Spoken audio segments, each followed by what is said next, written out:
Well, that's a neat question always. And I think it's a fairly traditional answer, given that I grew up in a working class neighborhood in the east end of Vancouver. And so it's kind of a natural outgrowth of my formative youth.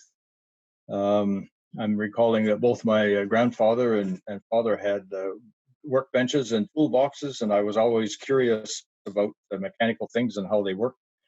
And in an earlier day, I got to tag along with my father, who worked in industrial refrigeration and HVAC systems. And so I got to tour packing plants and spent a lot of time in the shipyard where he worked on systems there on ships. And so developed a mechanical kind of interest, though I ended up in civil after mining. But in any event, in high school, I liked math and physics more than biology, I think. And I was good at drafting. And I was the first person in my family to go to university, and it was kind of natural evolution just to move over into engineering, and I've enjoyed it ever since. Well, I would encourage young people to seek opportunities to demonstrate their problem-solving skills and while gaining new experience, and of course, never to stop learning. And as they're able, they want to do this not only at work, but away from work as well, by volunteering as they can with professional or technical or community committees and boards, because they all have problems, and they always welcome anyone who has good problem solving skills and can help them in their missions. And I would be advised to be willing to relocate, take remote assignments if they're offered.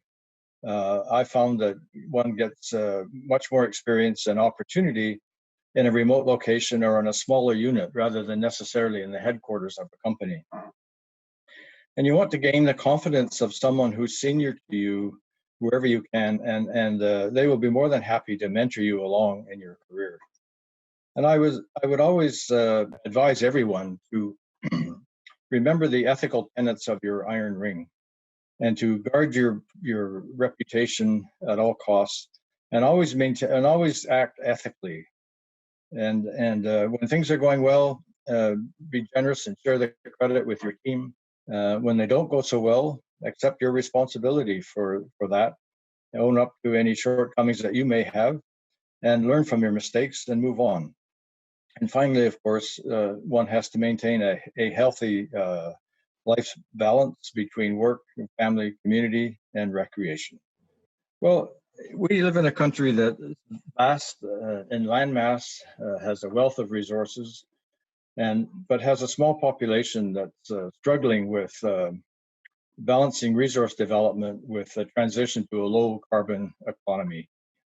But to get to your question, and regardless of whatever the post-pandemic normal becomes, engineers are going to play an increasingly critical role in fields such as nanotechnology and biotechnology and logistics and artificial intelligence and quantum computing.